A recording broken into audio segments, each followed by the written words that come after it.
જે દિવસે ઠાકોરજીને સંભળાવવાનો સંકલ્પ આપે કર્યો અને અમે અહીંયા આવ્યા ને એટલે અમારો મોટો સિક્કો લાગી ગયો કે અમે તો ભગવાનને સંભળાવી છીએ.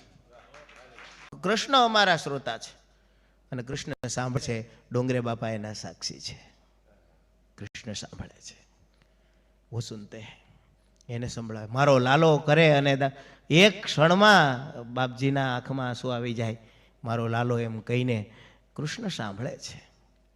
વેદાહ શ્રી કૃષ્ણ વાક્યાની બરાબર છે, પણ એ પોતાના જ વાક્યો કાલીવેલી ભાષામાં પોતાના જ છોકરાઓ પાસેથી સાંભળવામાં જીમી બાલક કહતો તરી ભાષા સુનહી મુદિત મન પિતુ અરુમાતા. એટલે ઠાકોરજીના ચરણોમાં વિદવત્તા અર્પણ બોલતા એણે શીખવાડ્યું છે. એની આગળ આપણે શું બોલીએ?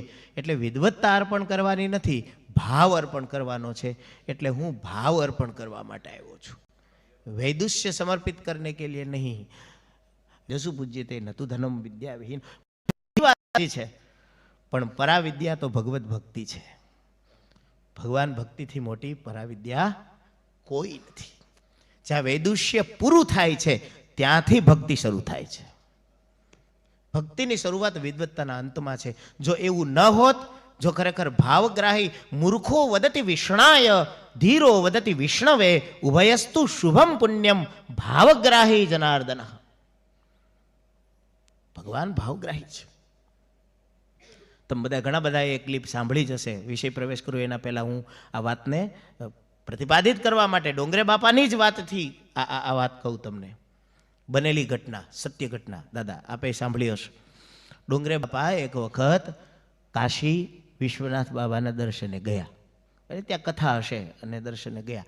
એમાં એ દર્શન કરતાં કરતાં દુર્ગાકુંડ નામની જગ્યા છે કાશીમાં. ત્યાં દુર્ગાકુંડ ભગવતી રાજરાજેશ્વરીનું સ્થાન છે. અને એ દુર્ગાકુંડ એવી જગ્યા છે દાદા કે ત્યાં એક વખત જો બેસીને ચંડીપાઠ કરી લેવામાં આવે તો સહસ્ર ચંડીનું ફળ મળે છે. હા, એ સ્થાન એવું છે. એટલે ક્યારેય કાશી વિદ્વાનો કાશી જાય તો 2 કલાકનો સમય કાઢીને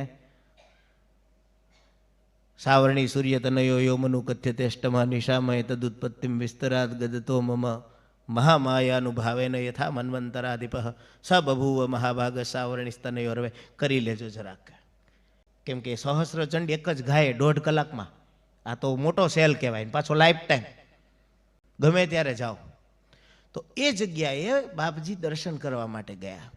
તો ત્યાં છે ને એક બ્રાહ્મણ દેવ દુર્ગા સપ્તશતીનો પાઠ કરતા હતા. એમનાથી કંઈક એમાં ઉચ્ચારણમાં ભૂલ થઈ ગઈ. એટલે બાપજી તો કરુણા અવતાર રહ્યા ને, એટલે એને મનમાં કરુણા આવી કે બ્રાહ્મણ છે, કાશીમાં બેઠો છે અને ભગવતીની ઉપાસના કરે છે, અને કંઈક ભૂલ થાય તો થોડુંક હું જરાક એને ચીંધી દઉં તો એ પછી એને વધારે ફળ મળે, એમ એનું કલ્યાણ કરવા માટે. એટલે એણે બાપજીએ કીધું. અને એ પાછું 21 રૂપિયા ધરીનો, પહેલાં પગે લાગ્યા બાપજી, 21 રૂપિયા ધર્યા અને પછી એને કીધું કે દાદા જરાક આ બાજુ આવો ને, કામ છે. શાસ્ત્રીજી તમે શ્લોક બોલો છો ને એમાં જરાક તમારાથી ભૂલ થાય છે. પણ એને કીધું અહીંયા તમારાથી એક ભૂલ થાય છે. એટલે બાપજી કહે એટલે ઓલો બ્રાહ્મણ તો ચરણમાં પડ્યો, ધ્યાન રાખીશ. અને એને 1-2 દિવસ થયા હશે. ડોંગરે બાપા 2 દિવસમાં પાછા એ બ્રાહ્મણ પાસે આવ્યા. આવીને કીધું કે ભાઈ હું તને પગે લાગુ છું, તું જે રીતે પાઠ કરતો હતો ને એ રીતે જ કરજે. આ બનેલી ઘટના છે, એ રીતે જ કરજે. એ કે કેમ? કે એનું કારણ છે ભગવતી મારા આવ્યા ને મને એવા ખીજાણા કે ઓલો તમે કીધેલા શબ્દની શુદ્ધિ કરતા કરતા એની ભાવ શુદ્ધિ ઉડી ગઈ. શબ્દની શુદ્ધિમાં ભાવની શુદ્ધિ ઉડી ગઈ છે.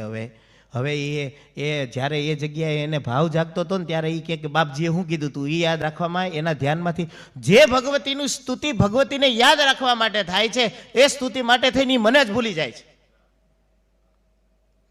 તમે મિસ્ટેક કરી તો ભગવતી તો કે. અને બાપજી આવ્યા અને એમણે એને કીધું ભાઈ તું જે રીતે હાંકતો હતો ને એમાં મારું કાંઈ સુધારો કરવાની જરૂર તારે નથી. મેં કહ્યું એ બધું ભૂલી જા.